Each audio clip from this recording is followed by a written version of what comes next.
Doctor Aamir Liaquat जो हैं उनके बेटे और बेटी की तरफ से जो यहाँ मौजूद हैं, अहमद हमारे साथ मौजूद हैं, दुआ हमारे साथ मौजूद हैं और उनकी एक्स वाइफ फर्स्ट वाइफ जो हैं वो भी हमारे साथ मौजूद हैं। ठीक है ना। तो ये हमने पिटीशन इसलिए लगाई थी कि जो एकदम से एक नया सिलसिला शुरू हो गया था कि एक स्ट्रेंजर वो कोर्ट में गए हैं और मजिस्ट्रेट की कोर्ट में जाके उन्होंने ऑर्डर भी करवा लिया बॉडी एक्सह्यूम करवाने का। हालांकि ऐसा कभी होता नहीं है, बहुत मुश्किल से किसी के मर्डर पे कोई शकू को शुबात हो, पुलिस ने जाहिर की हो या फैमिली ने जाहिर की हो, तब वो जाके उस लाश को निकाल के फिर उसका पोस्टमार्टम करते हैं। तो हमने तो कोई एतराज़ नहीं किया, क्योंकि पुलिस की जो रिपोर्ट थी और 2 दफ़ा जो मजिस्ट्रेट ने उनकी डेड बॉडी देखी थी और जो पुलिस ने जाके पूरा वो जहाँ पे उनकी डेथ हुई है वो भी सारी जगह देखी है और वहाँ की हर चीज़ को एग्जामिन किया, तो उन्होंने कहा कि हमें लग नहीं रहा है कि ये कोई किसी किस्म का कोई क्राइम कमिट हुआ है। अब डिप्रेशन में तो मौत हो सकती है, लेकिन वैसे कोई इशू नहीं था। तो उसको बुनियाद बनाते हुए मैजिस्ट्रेट ने कहा कि जी उस पर प्रॉपर्टी का डिस्प्यूट है। अपनी तरफ से जो है वो पिटिशनर ने डाला, जिसने भी दरख्वास्त दी, एक स्ट्रेंजर ने जिसको ना डॉक्टर साहब जानते हैं ना फैमिली जानती है। फैमिली ने पहले ही 2 दफ़ा जब मैजिस्ट्रेट ने लाश को एग्जामिन किया था तो उन्होंने रिपोर्ट दी थी कि इनके बॉडी पे कोई मार्क ऑफ वायलेंस नहीं है। पुलिस ने भी कहा था कि कोई मार्क ऑफ वायलेंस नहीं है, तो लिहाजा इन्होंने कहा था कि हम पोस्टमार्टम नहीं करवाना चाहते।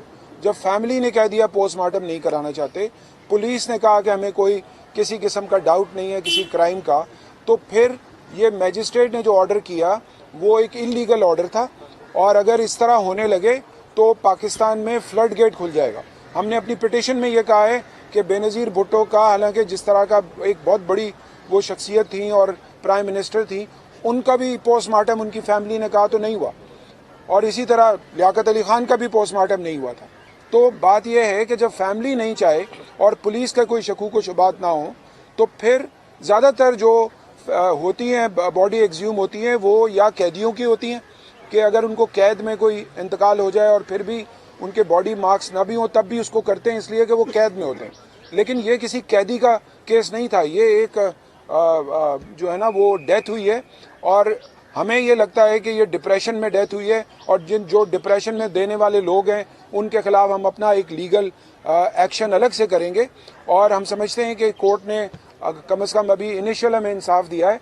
एक और जो बात हमने अपनी पिटीशन में कही है कि जो एक्टिंग पुलिस सर्जन है, मेडिको लीगल ऑफिसर, वो थ्रू आउट फैमिली के साथ बहुत रूड रही हैं, बहुत ज़्यादा उन्होंने रूडनेस दिखाई है। इवन जब फैमिली डेड बॉडी ले रही थी छिपा से, तो उस वक्त भी फैमिली के साथ उसका मिसबिहेवियर था और वो हमें लगता है कि वो बैकग्राउंड में ये हैं और अभी उनको मेडिकल बोर्ड का हेड बनाया गया। तो हमने वो ऑब्जेक्शन भी हेल्थ मिनिस्ट्री को सबमिट कर दिए हैं।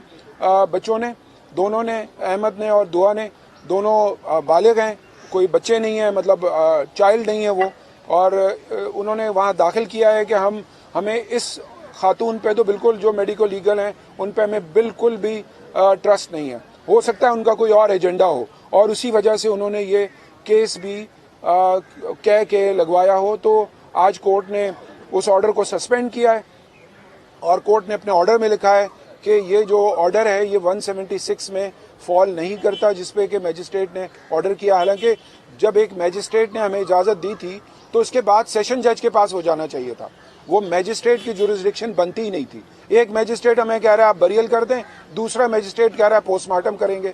तो ये जो कॉन्फ्लिक्ट है और जो सिचुएशन है, लीगल पॉइंट्स हैं और लीगल इश्यूज़ हैं, उसको हमने कोर्ट के सामने रेज किया है। अब कोर्ट ने अपेरेंटली 29 की डेट दी है हमें और हम 29 को फिर हम कोर्ट के सामने होंगे। कोर्ट ने नोटिस किया सबको, वो नोटिस सर्व होगा और उस पर फिर अगली दफ़ा हम 29 को। जी सर, एक चीज़ बता दें, वैसे बड़े एहतराम के साथ हाँ है कि उनकी फैमिली की एक दुख का मौका है। जी जी आप बता दें या बाद में जी बात कर दें जी कि आमिर साहब वो अभी इस दुनिया में नहीं रहे, उसके बाद उसका जो पॉलिटिकल एक प्रोसेस यानी कि वो इलेक्शन वगैरह होगी, तो आपकी फैमिली में से कोई हिस्सा लेने के लिए जा रहा है इलेक्शन में? वो कह रहे हैं कि वो जिस तरह इलेक्शन लड़ते थे आप, अभी फ़िलहाल तो देखें, फ़िलहाल तो ये गम में है, अभी तो इनके गम ही ख़त्म नहीं हुए। ये सारी चीज़ें तो बेटा जो है वो लंदन में जो है ना वो जॉब करता है, इंजीनियर है माशाल्लाह ये। और इनकी बच्चों की अम्मी जो हैं ये लॉयर हैं खुद, ये बाकायदा। और ये आज से नहीं है, डॉक्टर आमिर जो है ना खुद इनको जब ये मेरी जूनियर थी इंटर्नशिप के लिए तो मेरे पास मेरे ऑफिस में खुद लेकर आए थे वो। तो माशाल्लाह से ये एजुकेटेड हैं, ये सारे खुद डिसाइड करेंगे कि इन्होंने आगे पॉलिटिकल करियर अडॉप्ट करना है या नहीं करना है, ये तो बात की बातें हैं। लेकिन जो हालात हैं इनके लिए तो बहुत ये गमज़दा हैं कि हर तरफ से इन पे बुछाड़ हो रही है हमलों की। और जिस तरह से उस आमिर लियाकत की डेथ हुई है, डॉक्टर आमिर लियाकत की, वो आपको पता है कि डिप्रेशन में जिस तरह से वीडियो रिलीज़ की गई हैं और जिन्होंने किया है, आई थिंक कानून उनको खुद उसका वो प्रोसेस होगा जो हम उसको आगे करेंगे। सर उसने जिसने वीडियो रिलीज की थी उसके खिलाफ बाकायदा केस भी हो गया जी, तो आप लोग फरीक बनेंगे कि उस केस को प्रोसीड किया जाए? देखें वो किसी एनजीओ ने फाइल किया है और हम ये इरादा रखते हैं कि वो एप्लीकेशन फैमिली की तरफ से जानी चाहिए ताकि फिर कोई उस पर किसी किस्म की बारगेनिंग या किसी किस्म का कॉम्प्रोमाइज़ वो उस तरह से बहुत सारे लोग कर देते हैं, तो उसका ख्याल करते हुए हम ये चीज़ें करेंगे। वी हैव रिस्पेक्ट के लोगों ने साइबर क्राइम का केस दाखिल किया और हम उनके खिलाफ नहीं हैं, लेकिन हम अपनी एप्लीकेशन भी कोर्ट में उसमें डालेंगे FIA में, और फिर उसको हम अपना जो एक ड्यू कोर्स होगा उसको हम करेंगे। यानी कि जिसने वीडियो रिलीज की थी उसके खिलाफ जी बिल्कुल, वो हम करेंगे बिल्कुल। ठीक है जी, थैंक यू जी, बहुत शुक्रिया।